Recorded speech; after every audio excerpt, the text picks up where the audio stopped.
guys, welcome back. So now that the car is all clean, in our previous video, Matt washed it up, got it ready for us. So now we want to go over some of the imperfections that we see in the paint. The car is not new, but it's new to the owner, and we want to make sure that it looks great for him. A few things that we saw here was water spots, there's scratches, there's swirls, there's paint transfer. So we want to go over how you do the inspection process. So Alex and I are going to walk over the car and show you some of the stuff we did find, and then show you what products we are choosing to go ahead and correct that. Yeah, so when starting off an inspection, you generally want to start from the driver's side because that's what the driver's going to do. He's going to get in the car, and the first thing he sees is the driver's side of the vehicle. So we're going to start off with a counterclockwise motion. So we'll start off with this fender and this hood area. Right off the bat, I can already see this car does have touch-up paint. This car has been touched up before, so who knows, maybe the driver was driving and a rock hit it and chipped the paint off. It has been repaired, but you know, we could always polish around it. You know, it's something to be aware of when you're polishing and trying to get rid of scratches and swirls around that. So it's one thing to get to be aware of. Another thing that we noticed here, if you guys want to come on over and check this out, we do have what looks like a scratch, but it's actually paint transfer. It looks like it's from like a plastic handle of some sort. Kind of came up this way, and you can see little scratches out here expanding. It looks like it is a paint transfer. It's not a scratch. So that means a little bit of that plastic has embedded itself onto this fender. So we're going to polish that out. And I don't know, from the rest of the vehicle, I can see is just there's little water spots here and there. At least from this side. Jen, do you notice anything else? No, we just saw a lot of the, like you said, water spots, but back to touch on the paint transfer. So paint transfer could be, like he said, it could be either paint or it could be a rubber. So maybe if you park in a parking lot where there is the shopping carts and they have the rubber stoppers, that could be what hit it on this side. We don't know quite yet. We think that by polishing it out, we'll be able to take it out, but you never know that maybe when we clay bar the car, because we haven't done that yet, it might take it out for us, and then we have to hit it for the scratches. But other things that we saw was just the water spots. There are scratches and swirls in the paint. We don't know if, like he said, since it probably has been touched up, we don't know if it's been repainted. By looks of it, we kind of can tell that maybe the hood has been. So we'll see what results we do get, but mainly the water spots are really heavy on the hood and the trunk. So like he said, we're gonna work on the area of the driver's side, but also hit the areas that you see the most. Most of the time on the side panels, you don't see a lot of the water spots on there. It's more on the areas that they fall right on. So we're gonna go around and we're gonna clay bar first, and then we'll look at what we're gonna use to polish. Ready? Cool, let's get to it. All right, so for the clay bar part of this Porsche detail, we are going to use our OG clay bar. We went with something in the mid-range on abrasiveness because we don't really need anything too abrasive, and too light won't get out a lot of the contamination. So we're going to start off with the original clay bar, and we're going to use our clay Luber. Now with the clay bar, remember that if you do drop any piece of the clay bar, or you do see that there's any contaminants inside or debris that gets stuck in the clay, you do need to throw it out. Obviously, you don't want to get that back on the paint. So in order to use the clay bar, you can cut it up into 3 sections. Sometimes people do 2 sections, but it finds that it's too big of a piece, and you might waste more of the clay bar doing it that way, just in case you do have to throw it away. Yeah, there's often times where if you cut off half of a clay bar and you start claying, you drop that half, you just lost half of the clay bar because you have to throw it out. So it's always good to cut it in 1/3. If you can in 4ths, that's fine. Just use as much as you can handle and as much as you can hold on to. Now there are other alternatives to using a clay bar. We do have like a clay block, there's a clay mitt, a clay disc. The reason we didn't choose any of those was because this car has a lot of contamination, and we want to make sure to use a regular clay bar for now. A clay block you can use for heavy contamination, but a lot of times we use it for like maintenance claying. So we want to make sure to hit it with a regular clay bar now, and then maybe in the future we'll use something different. Right, exactly. We don't know when the last time this vehicle had a clay bar treatment done to it, so we're just going to start off fresh, and we're going to start from scratch, and we're going to do a good old-fashioned clay bar treatment to make sure this car is as clean as it could be. So one thing to remember when you are claying the car, we are using clay Luber. You want to make sure that the surface is lubricated. You don't want any dry surface when you are claying, so you can continue to spray your clay Luber as you're claying. Why is it important to have it lubricated, Jen? Because you can cause scratching or marring in the paint by just using the clay bar by itself. Yeah, you don't want any dry friction. Cause some damage. Yeah, nobody likes the dry friction. So Alex, sometimes people ask, we've had customers ask, when do you know where to stop when you're claying? or what directions you have to go in. As long as you're going in a same stroke direction, so whether it's horizontally or up and down vertically, it's okay. Also, you'll start to feel when the clay bar starts to glide better on the surface, and you'll know that's when you've already started to remove a lot of the contamination that was sitting there. Right. You'll like you said, it's going to get really slick, and you'll feel it pulling off a lot of the contaminants. I like doing short strokes in the same direction. You know, I'm not using any kind of circle motions just in case I get a piece of contamination.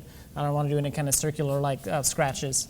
So yeah, you'll feel the surface get really slick. If it feels like it starts to hold in that area, just go ahead and add a little bit more Luber and just keep going back and forth until you feel it get really slick.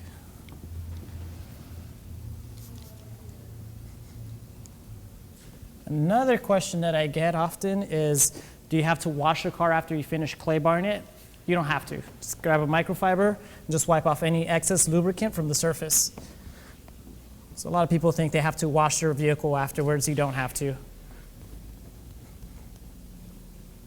Thank you. You're welcome, miss. Another question we do get on clay bars in general is that most people, the misconception is that our clay bars have like an abrasive in them, and they're worried about using it on the paint.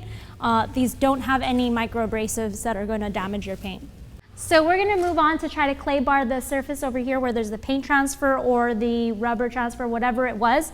It may come off with the clay bar, and in that case it'd be great because we don't have to go into polishing to remove that part. We still are going to polish to remove the scratches and swirls, but we're going to see if the clay bar will remove the transfer that's on here.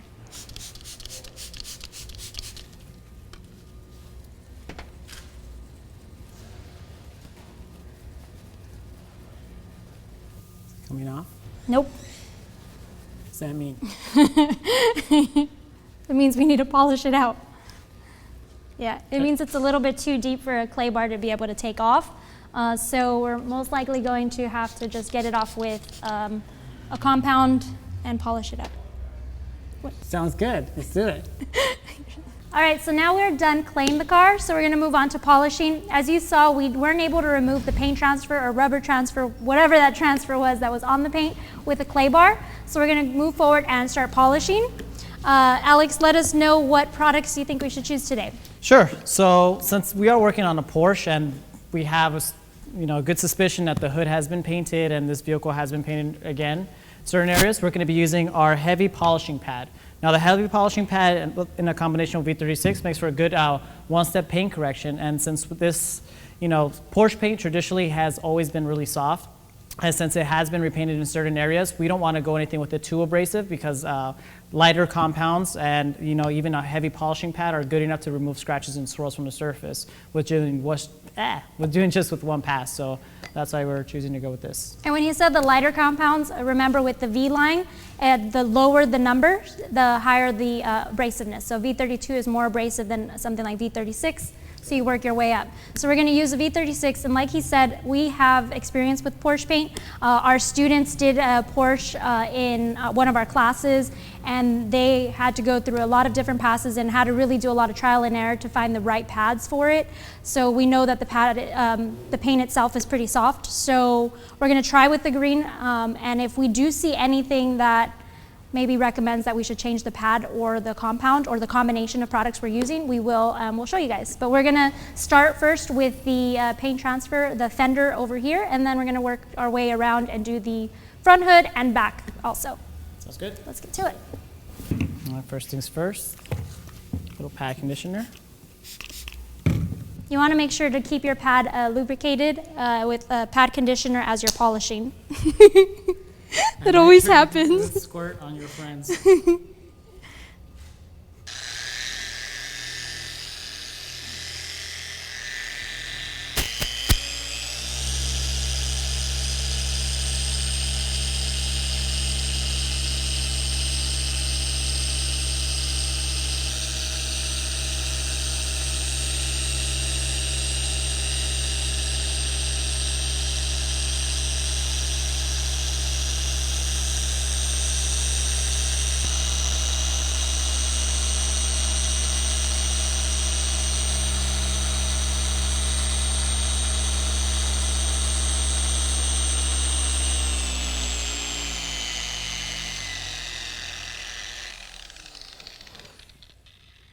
Thank you.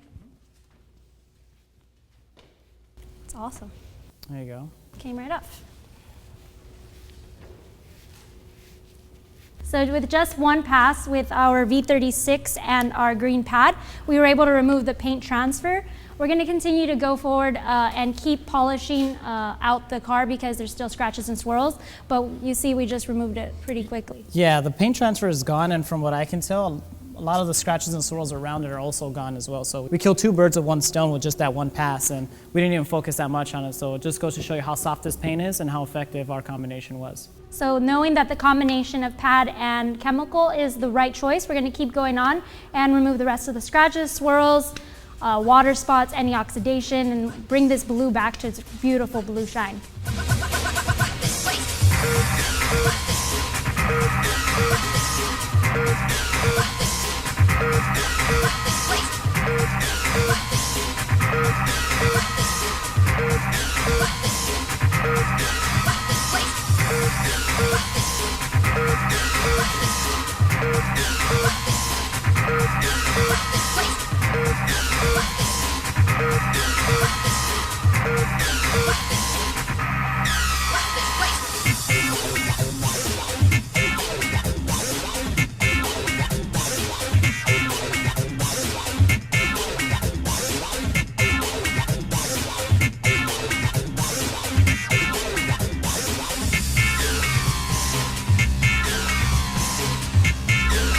So we finished polishing the Boxster and it's looking great. The combination of products that we chose, the green pad and the V36 with our TORQ machine did very well.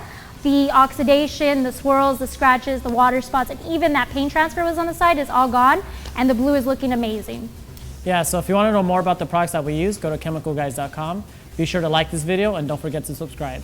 And tune in for our next video where we're going to do the final touch-ups on the Boxster to make it look great before the owner gets it. See you next time.